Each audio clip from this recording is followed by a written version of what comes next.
call it a comeback. Episode 94. Episode 94. Tone Junkie Podcast, the greatest podcast, the one that started them all. The greatest experiment in top of mind, on-demand broadcasting, brought to you from the floral musings of a madman. I don't know. Listen to John Nathan Cordy playing us in. You know. Hello, we're back. Tone Junkie Podcast, and got some good stuff. We did some great stuff during the week. I've had so many people get on me about, hey, HW, I love all your Kemper profiles. I moved to the Quad Cortex. What's up?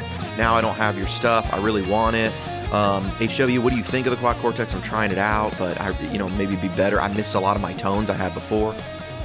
And so I put out some new stuff, some Quad Capture stuff, Quad Cortex capture stuff for those guys.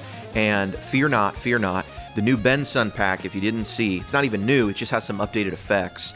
Basically just took the Bensun pack and updated the effects and put it out how I would put it out right now. And shot a new demo for it and wanted to make that a free for all pack. Free for all. So it's free for all Kemper users. And it's truly some of the best we've ever done. And I'm excited about it. I like it. I dig it. And it's one of the packs I'm most proud of that we've ever done. I just think it fits so well. Worship, classic rock. Those amps are truly some of the most amazing amps out there, and I think we captured them beautifully. We captured tones from them beautifully, because nothing really compares to having the actual amp. I'll just remind you of that. So they're very difficult to get those amps, but go out and get them. Seriously, they're really great. Suze might be buying another one because we've had them and we've gotten rid of them at times. We got a match list, we got a this, whatever. But nothing's better, really than anything. But those things are very special. Episode 94, a lot to talk about. Today we're going to talk about on the podcast coffee. In general, I feel that coffee's gone too far, and I'm outraged. Specifically, this new coffee tech movement that's coming in. We gotta stop this.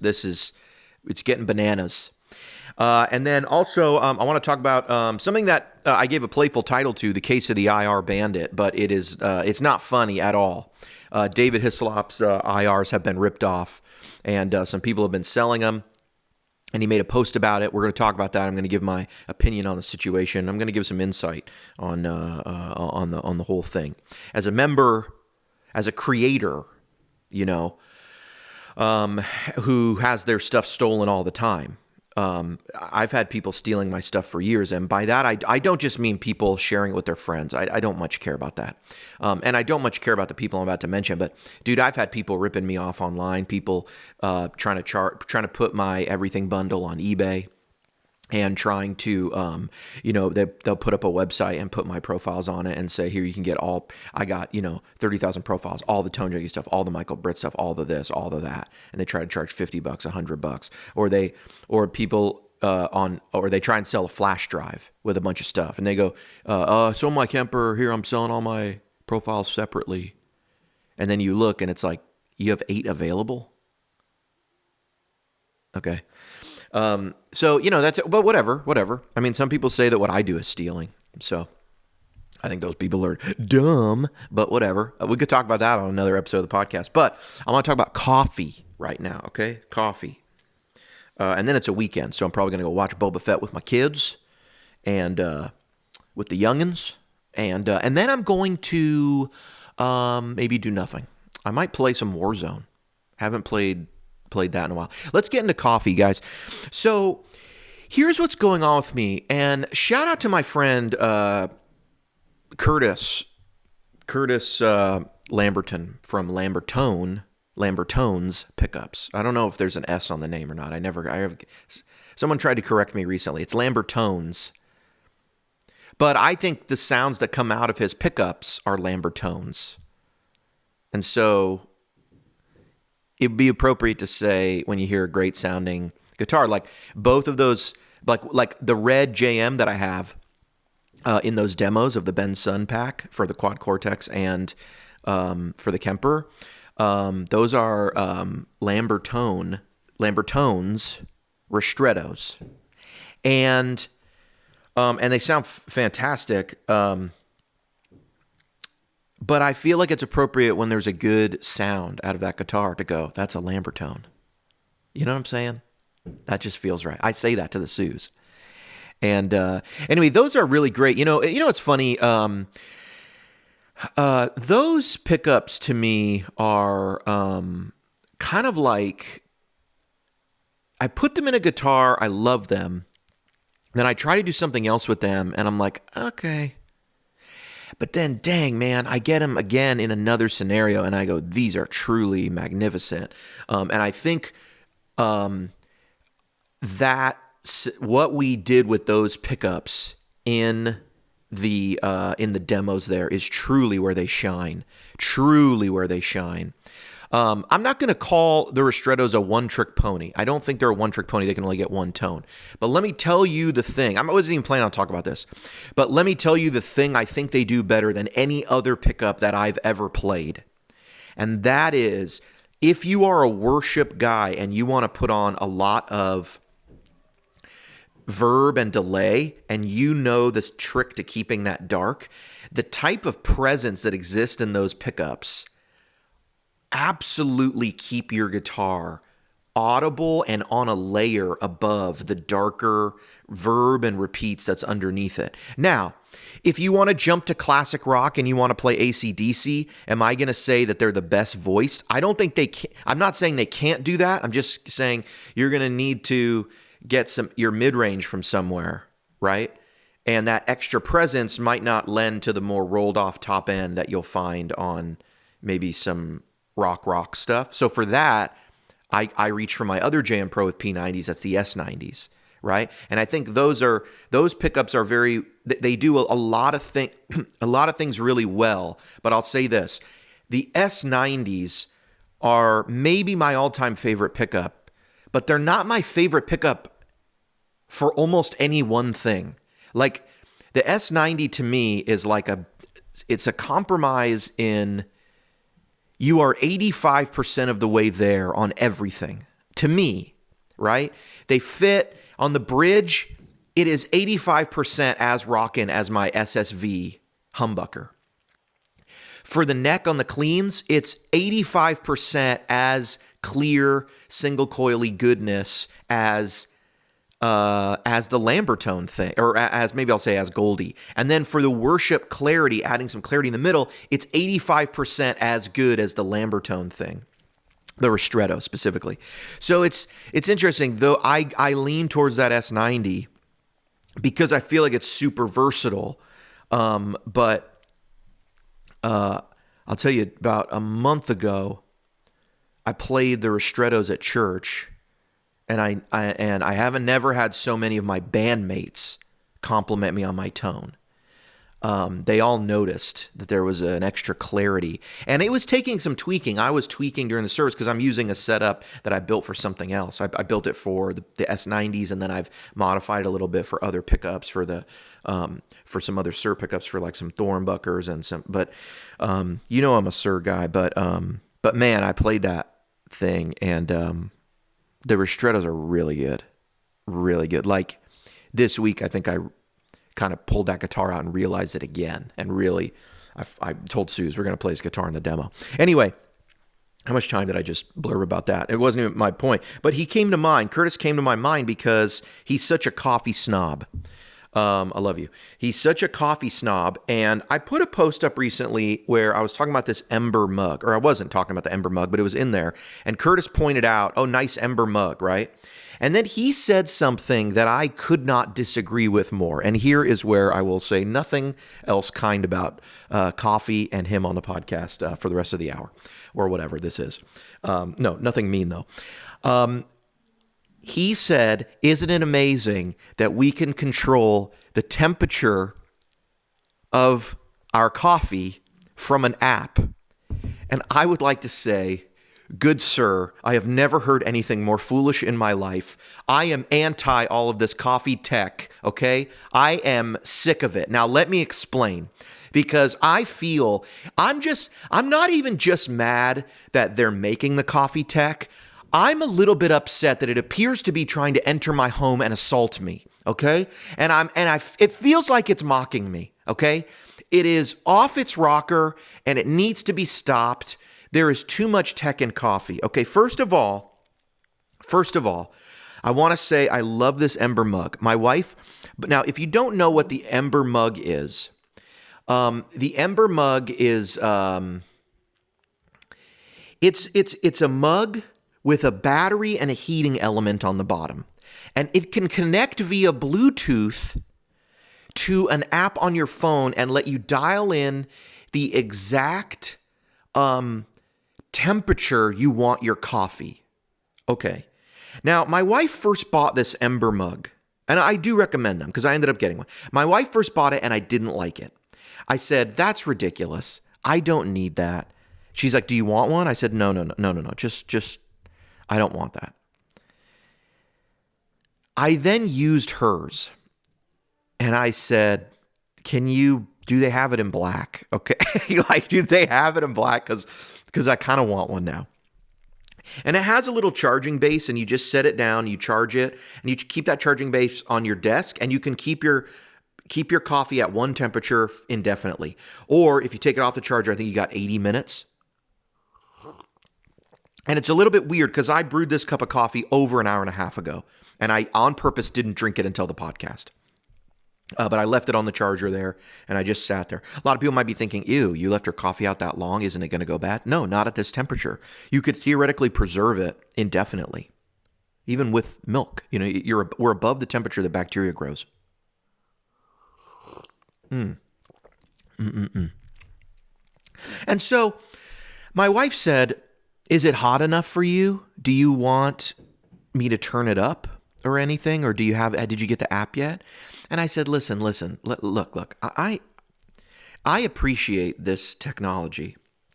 I think I look at the design of the cup and the charger and I go, this is truly a beautiful design. You just dry this thing, you put it down on the charger, and it has two little prongs that touch the little metal circles on the bottom. You don't have to line it up. Any orientation, you put the cup on the charger, it'll charge the cup. I said, I truly believe this is a beautifully designed, piece of thing here.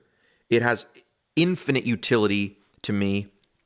It solves a problem I didn't even know I had, but I've experienced every day. I love it. I love the Ember mug. This podcast is now sponsored by the Ember mug. They've given me no money, but I am now a spokesperson. Please go get an Ember mug. It's great. It's beautiful.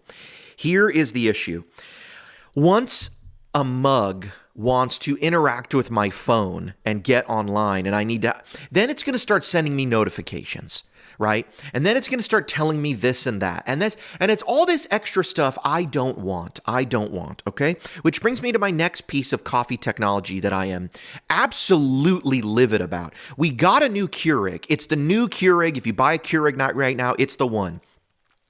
And this gosh darn thing every morning is trying to get on my Wi-Fi, and I've had enough.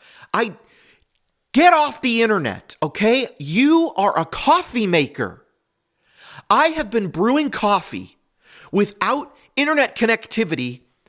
I mean, man has been doing this for as long as coffee has been around. We've been boiling hot liquid since the beginning of civilization. You, my friend, do not need the internet. And every morning I get in there and it says, first thing it tells me, I push the button, disconnected from Wi-Fi. Shut your mouth. Shut your mouth. Okay? Stop it. And then what does it tell me? I put in my little Keurig cup. I ignore it. I try to ignore it. I try to make this not a big deal. And then I put in my Keurig cup, and what does it say? Scanning, analyzing, brew ID. And then pod recognized. It's recognized. This is the Starbucks holiday blend. This is the Keurig donut shop blend. This is the this. This is the this. Why are you telling me? I know. You're like, listen, Keurig, you're like a child who walks into the middle of a movie and wants to know what's going on. We've all been watching already. You can't just interrupt the film, okay? You know where that's from. I don't need any of this. I know the pod I just put in, okay? I have no reason to get you on the internet. Your job is to take the water I have put in you, make it hot, and send it through this little cup, and then give me this stuff. This Ember mug has solved a problem. Coffee would cool. Now it doesn't. What are you doing, Keurig? And then you go, analyzing, I found the best recommended brew for the Starbucks holiday blend. F you, my best recommended brew. Stop with look, if I'm at home and I haven't got out a carafe and I haven't got a more expensive maker and I'm trying to make one cup at a time, I'm not doing a pot, I'm not doing a pour over, I'm not doing a French press, I've already communicated with all of my actions, with my very being, that quality is not what I'm after. Quality is not at the top of the totem pole of decision-making criteria that I am employing for this cup of coffee. No. I am compromising on quality for ease of use. So how dare you get in front of me with your prompts and your notifications? And I know, Keurig, you probably got an app already. And I ain't downloading it. All right? Ember, I applaud you. Beautiful product. You went too far with the app. Pull it back. Pull it back right now. No. Just no. Stop it. Canceled. Shut it down, Ember. I don't need the app. Shut it down. Keurig, way too far. Way too far. What are you going to do on the internet? What do you need the internet for? What, are you going to put my brew on TikTok? You're going to go find out more recommended blends? Then you're going to start making suggestions to me. I don't want any suggestions. I want you to shut your little plastic mouth. I want you to be concerned only with getting hot water through my little coffee K-cup. That's it. I don't want anything else from you. I don't want you to get on Wi-Fi. I don't want you to check my email. I don't want you to tell me what you think I should be doing with my coffee. I don't need your opinion, okay? It's before coffee. It's too much, okay? Now, here's what I do know about the Wi-Fi feature, because my wife pointed this out to me. Oh, well, if you use the Wi-Fi, I could be upstairs in my bed and I could press the button and I could press the button and it'll brew my coffee downstairs for me. And I'm thinking, this is what we think like ease looks like. This is convenience. I now have to load the coffee maker the night before. So now I have to plan my coffee the night before. I have to now plan it the night before by putting a K-cup in there. If I put a mug, now I'm on a timer. Oh, you brewed your coffee and you're not drinking it. It's getting colder. Unless I put the Ember mug under there. Here's the problem. Even if I fully put my Ember mug fully charged, that's another step I have to do the night before to put it under the Keurig. I guess I could put the charger under there. But you see how now I'm having to put two systems together and I'm having to jerry-rig a thing just to make up for the inadequacies of the Wi-Fi design. Like, I need to be in bed like, start brewing my coffee. Just stop it. Just stop it. And here's why that's stupid. How long does it take to brew the cup of coffee? You go downstairs, you put the cup in. It takes like 30 seconds. So I have to, and here's the thing, I have to get my coffee. I have to go there anyway. So all we're doing is saving about 30 seconds. Because I still have to load it, whether I load it the night before or the night or that morning. I still have to put my mug there, right? I still have to do all that. So we're saving nothing. And instead, all I could be gaining is, well, instead of waiting 30 seconds, but I still have to be there to get it and maybe like take out the old one and take my coffee. So, but what could you do in those 30? Let's say you free up those 30 seconds now. What can you do in 30 seconds? I mean, because you still have to go there. So usually what I do in my 30 seconds is I take out the old K-cup, I start brewing, and then I go throw it away.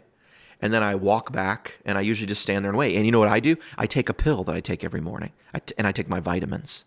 That's what I do with that 30 seconds. Sometimes I say hi to my family. Sometimes I enjoy the ritual that is standing around and drinking a cup of coffee in the kitchen in the morning. And then it brings me to my next point. My post, which I will show here, was what happens when you forget to put a mug underneath the Keurig and you press brew. And now we're really going to get into it. My biggest problem with Keurig and the engineers at Keurig. Because you people, I don't know how you sleep at night. I really don't.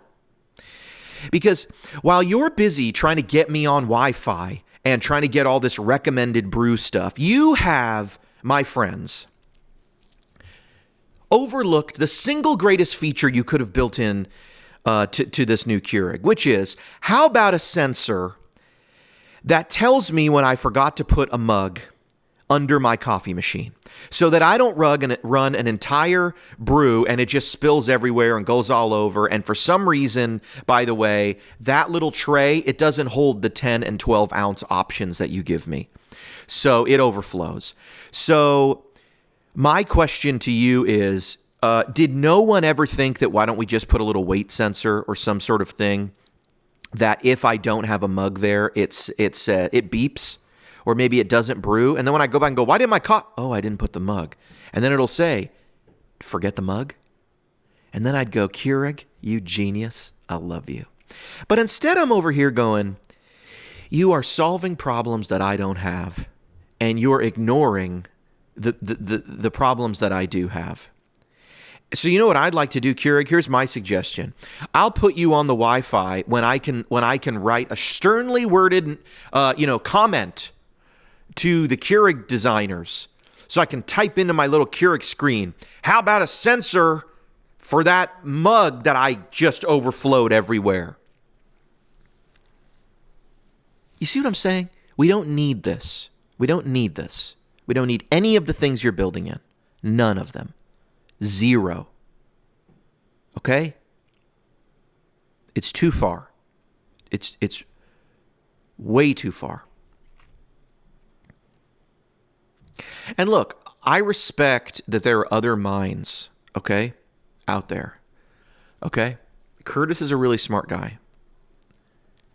He knows a lot about a lot of things. He knows a lot about pickups. He knows a lot about coffee, okay? So I respect that there's other people who want to drink their coffee at a specific temperature in the app. I think it's a little too much, but I'm going to categorize this under something that, fine, I'm not into it, but other people are. It helps them. I like it. I like it. I like it. We all got to have choice, right? We all got to, he's voting with his wallet. He wants the Ember mug with the app. I guess I'm voting with my wallet. They're both votes for Ember, but I'm less enthusiastic about the app. But Keurig, I just am going to say this. If you are the type of person who's connected your Keurig to Wi-Fi and you are starting brews, which I don't even think the Keurig is worthy of the word brew, by the way. If you're making yourself a cup of joe from your bed, I just want you to know I judge you. I just judge you, okay? This is me getting a little judgmental. I judge you as someone who, you know what? You need to just get up and make that bed and go make yourself a cup of coffee, okay? Because I think this is illuminating other things. That's all I'm saying. That's all I'm saying. All right, moving on. There's a story transpiring, and I'm not trying to make light of this for David Hislop or anyone who's had this happen. I know that my demeanor can often come across as joking. I often am joking about things, but even when I'm serious, I throw in jokes sometimes, which a lot of people don't get. A lot of people say, oh, there's every joke, there's a half-truth. Sometimes my jokes have half-truth. Sometimes I really am just trying to get a laugh. Sometimes I literally say the opposite of my opinion just to get a laugh. Because I think most people aren't funny. And that's all. That's all. That's all. You see an open door, and you take it and you make a joke, right? And yeah, more jokes are better than less jokes, right? Anyway, this is not a joke. David Hislop put up on his Instagram. If you don't know David, David is a guitar player from Bethel Music, and he's someone I greatly respect. He makes some really great products in terms of being a creator in the creator community for YouTube and content makers for video, and for being someone who makes things for the digital guitar world. I have tremendous respect for him. He makes great stuff. And I myself, am in a position where I play with a church, and we record some music and we put some stuff out under the name Church House. And, David is someone whose music I learn and play several times a month. I'm usually playing two times a month, maybe once a month. I don't know, twice a month, 3 times. I don't know. It depends. But, David is on a lot of these recordings. And so I have spent a considerable amount of time, listening to songs that David is playing guitar on. And it's safe to say right now, he and several other people who I would just say is... Are you going to cut that part out? No, I guess not. Cut that part out. Yeah, he's not going to cut it out. Yeah. Hey, guys. Hello, I just wanted to say that I subscribe to my dad's channel, and you should too. That's right. You should like and subscribe. Also a valuable contribution, Leo. Thank you. Yeah! You should also climb on your dad's neck. Please don't do that. Do it! Do you guys want to play? What are you trying to play? Uno? Take the mic. Here, let's let that be. Am I talking to the mic? You're probably yelling. So Yeah! Don't yell, please. Okay. Do you want to play Uno? Yeah! Okay. Why don't you go upstairs and then we'll play Uno I'm in a waiting minute. for you. Please don't touch that. All right. Well, that was my kids. At their request, I will not cut all of that out. Just most of the parts where they were yelling into the microphone. Fun fact about that last one there. Actually, being tested for being gifted. He's our strange one, and I know a lot of parents, are like really. I know a lot of parents might be really like, oh, my kid's gifted. He's so smart. I have no interest in my children being gifted at all. I would like them to, at a very young age, realize that they are normal and they can excel. They may have some abilities, and those abilities will aid them, but only if they, complement those abilities with dedication and hard work. And life is about things happen to you, but it's habits. Habits really change everything. Habits and mindset change everything. They really can. And by everything. Okay, their habits and mindset going to get you out of poverty in sub-Saharan Africa. That's not what I'm talking about. But I think in the context of the people I know I'm talking to, habits and mindset can really change everything. So back to this.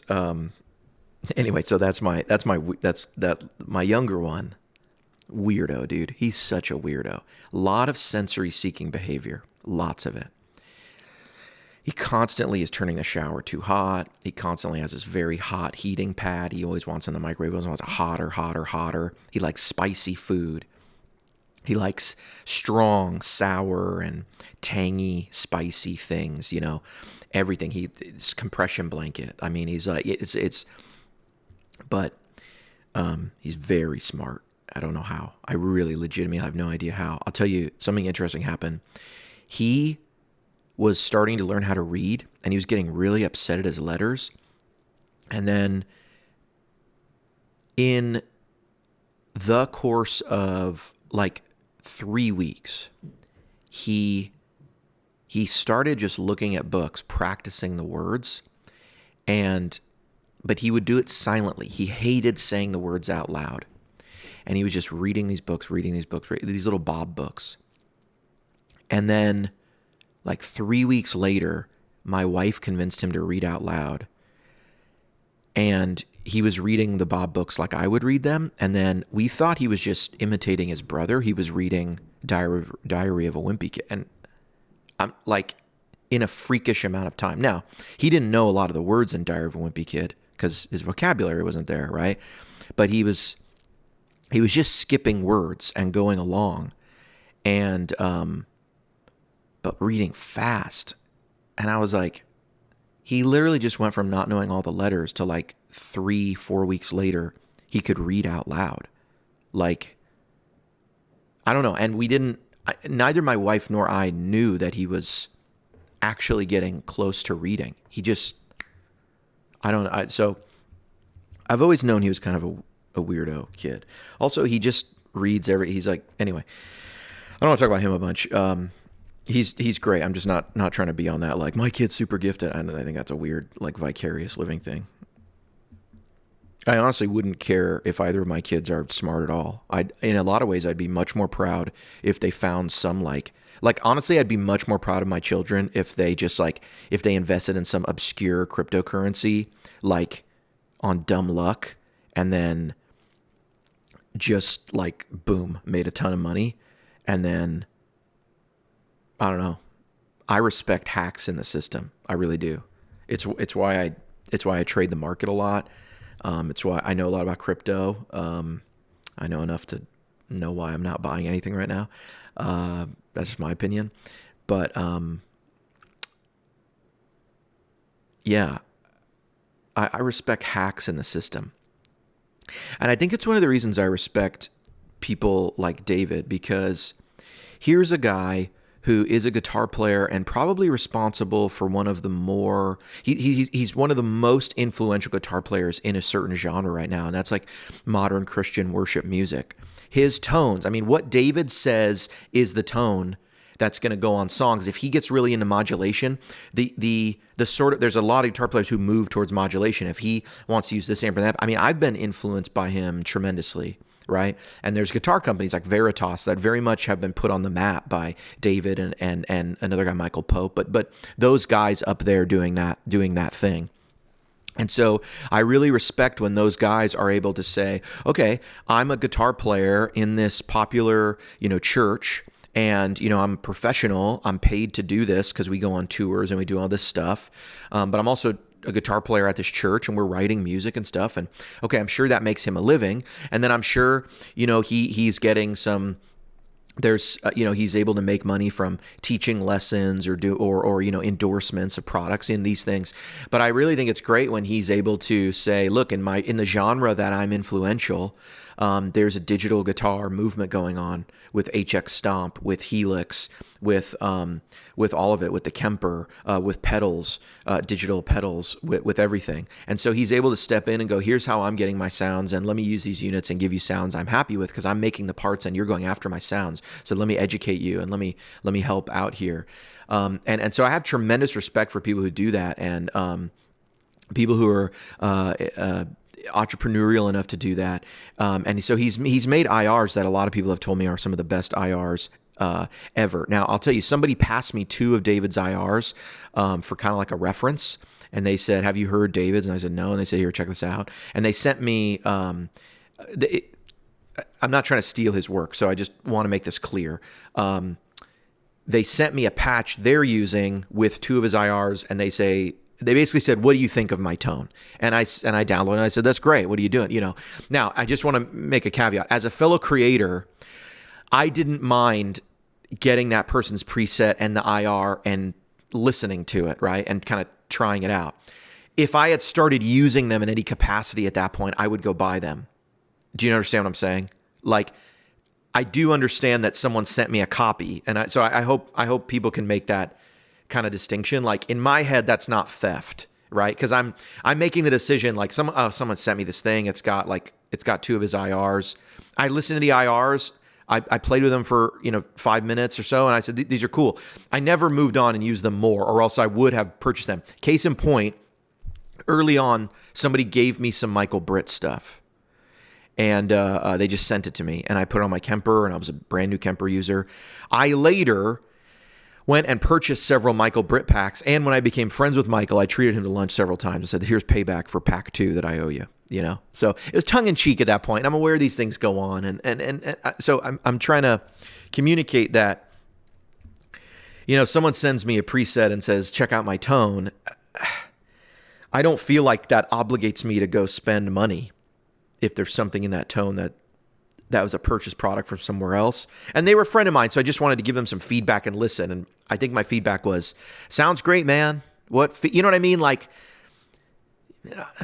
I'm also like a personality, and so I understand some people just want my opinion. Like, I don't want to be rude to the person. I can't accept. I can't. You know, right.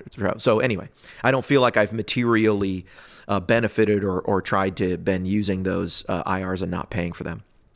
But I will tell you, from what I heard and from other people, David makes some of the best stuff out there. And I've heard people's tones on videos and stuff, and they sound really great. And I know I'm not alone in that opinion. I know the worship tutorial guys feel like he makes great stuff. I feel like he makes great stuff. A lot of people who I trust say these products are incredible. And someone, according to his post, someone else who's a more well-known IR seller, which that is, I thought, my first clue that I thought, well, who's more well-known? So it's not someone obscure. It's not like someone, Dick's IRs just went out there and started selling the stuff randomly. It was someone who's more well-known than David, or at least in David's mind is more well-known. That also leads me to believe it's not a person in the Christian space and like the worship space. Because I'm thinking who kind of does IRs in that space? It's sort of like worship tutorials, me, and David.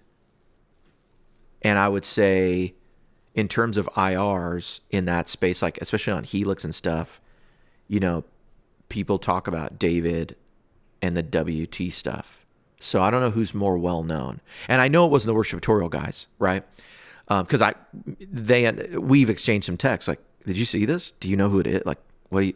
And I'm sitting here going like, it's got to. I'm not going to name any names in this podcast. I don't know, but there's a list of people who I'm kind of like, this. Because in the overall IR market in the Christian world, basically David said in his post that he believes he knows someone started taking his IRs and selling them as their own because he compared the waveforms, and he's 100% right in what he said. You can't not produce another waveform. It's like a fingerprint. It is like a digital signature.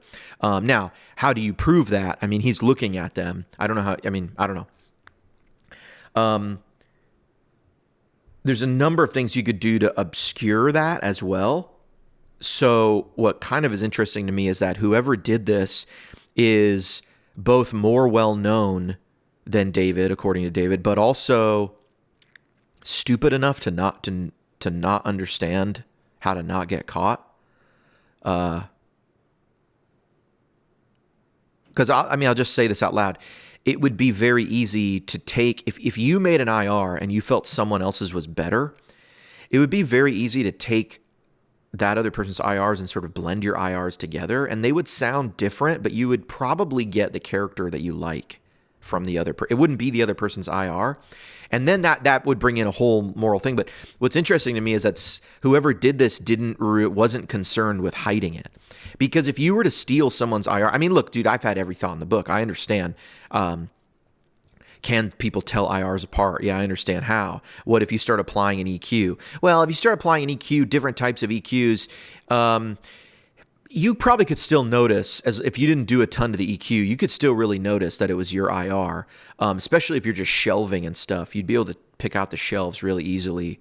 But anyway, there's just, you theoretically could start blending a bunch of IRs together or several IRs together, and you could create something that is new sounding and different sounding. And is that a materially different thing? I don't know. I don't know the answer to that question. This is kind of just a thought experiment. But what I took from this is it's weird to me that someone didn't take any steps to sort of change them to not be found out or to change their sound. Because the other thing is I feel like people's ears are good enough that let's say I was the person who stole David's stuff and was selling it. I would also be worried that if someone's just out there shopping for IRs, they would use a test patch. They would put in my IR and then someone else's, and they'd go, these IRs are identical. And then they might ask that question on social media or something. Has anyone noticed these IRs are like the same? And that would get people looking into it. And the last thing you want, trust me, is people on the internet looking into you. Trust me, I have learned this lesson. So it's kind of strange to me, whoever did this. I mean, it must just be, then it makes me think, then I start to go down this road. Is there some sort of IR brand out there that may be using, check this out. Is there some sort of IR brand out there that may be hiring people to create these impulse responses? Because I know several people have. For example, I know Michael Britt has done some IRs for some people. Maybe I shouldn't say that. I don't know if that's under confidence. I hope it's not. I'm not going to say who he did them for. But there was some brand. I don't even know if they started selling them. I really don't. But I know that he was at one point talking to a brand about, can I make some IRs? Do you want me to? I think they approached him. Anyway, I've had other people, I've had drummers, several drummers reach out to me about drum samples. Hey, we hire, someone's trying to hire me to make some drum samples. So to me, it's, I also acknowledge there's a type of situation where, let's say there's a big name out there in the IR world, or just a big name, and they actually contract with other people, hey, can you make these IRs? And so-and-so, they just steal someone's IRs and pass them off as their own, and they get the fee. And then this brand goes on and starts distributing them as their own. That's very interesting to me. And I don't know what happened in this situation, but I kind of, as I've thought about this more, I kind of have a hunch that something like that is more what went on, rather than someone just put their name on it. And I think that might also be why David is slower to say what's going on, or to say who it is. Because if someone was just stealing from me and doing that, I would come at them full force.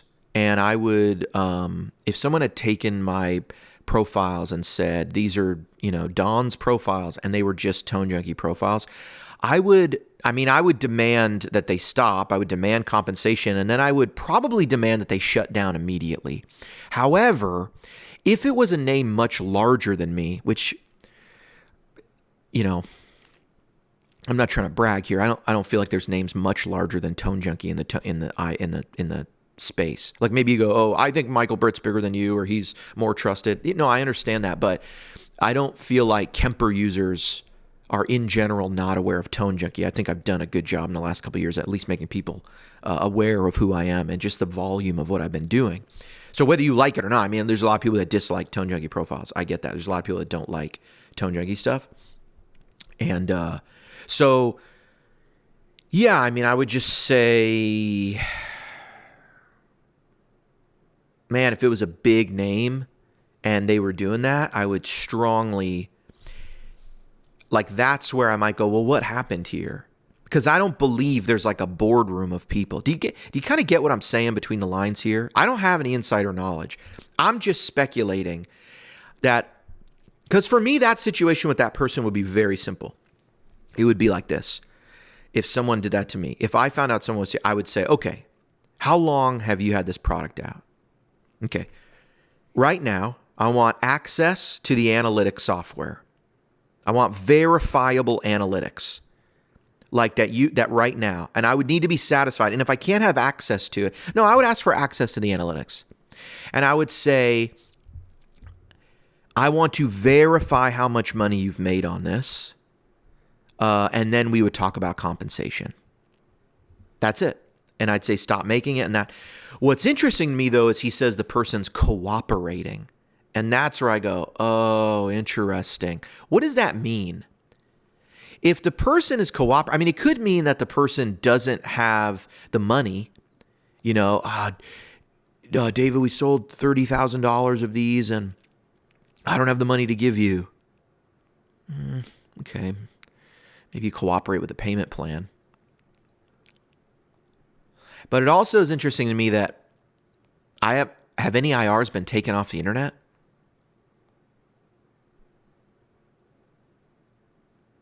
It makes me think someone is out there, and the people whose job it is to sell these and market these are different than the person who created them. And so they were not aware, and someone just tried to pull a fastball and walk away. And that's what I'm guessing happened. Now, I have no idea. I've traded one or two emails with David. I don't know him personally. So I'm not trying to, I mean, he made it public, so I don't feel weird about talking about it publicly. But I think it's interesting what's going on in the space. And I would say this, just like David talked about, I mean, I think he put something like be real, be authentic, don't steal. I would say this, support the people who you really think do good work. Support them. And because there's times of feast and famine in this business, I'll tell you that. There's times of feast and famine. And every creator right now, I'll tell you this, had an amazing 2020, and the last year they just finished is probably not larger than that, unless they've really experienced a lot of growth through that time. And I'll just tell you, I know that from speaking to a lot of people who do similar things to what I do. Everybody's businesses went crazy in 2020, and that can be hard on people, I think, too. I think that can be hard on people. I think transparently that was part of the reason I checked out. I don't know. I'm actually talking to my therapist right now about this. What happened to me last year? Something happened to me. I fundamentally, my mind checked into some not good stuff, but I didn't identify it as that. And maybe I would say this, not even unhealthy, but unproductive.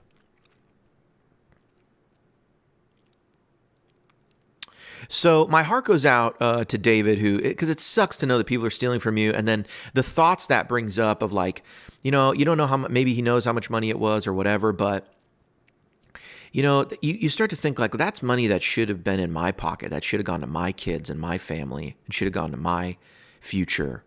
And, so that's where I'm at.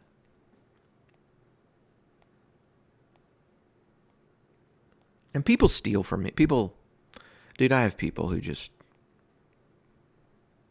and I've tried to address a couple of them, but I just don't bring attention to it. Because at the end of the day, it's just about support, and it's about building that support. And I hope there's more support that goes out to David from this. In fact, I think in solidarity, what I'm going to do is go purchase a bunch of his stuff. That's what I'm going to do. I'm going to purchase a bunch of his stuff, and I'm going to say, hey, I'm going to post about it and say, other people should do this too. You got to be the change you want to see, right? So if we don't like, hey, someone's stealing from someone who like gives to our community and helps our community and makes free resources, then I'm just going to go, you know what? I'm going to go buy that stuff. Because that guy had something taken from him, and so I want to give. So that's what I'm going to do. I'm going to go, let's do that. Can someone else do that too? Look, I put on these podcasts, there's no commercials on these podcasts on YouTube or whatever. And I never really put in sponsors, except I sometimes say that this is sponsored by the Tone Junkie Loaded Kemper from British Audio, blah, blah, blah. Okay. If you need a Kemper, how about you get one with Tone Junkie profiles? They give me a little kickback for that. Appreciate it. Helps out. But I usually tell people to go do the buy me a coffee link for Tone Junkie, and you can you can buy me $1 coffee or $2 coffee. I drink coffee on this podcast, right? And how about instead of whatever maybe you do there sometime, how about instead of that, just go buy one of David's packs, and if there's a little note or something, just tell him thanks for what you do. Let's support like each other. Like, thanks for what you do, supporting the creator community. I think that would be a rad thing to do, and I'm going to do that. And I'm going to do some posts about it, and I'm going to try and get people to do that. That's what I'm going to do. That is the me that I lost for a little bit too. I don't know how that happened, man. I don't know how it happened.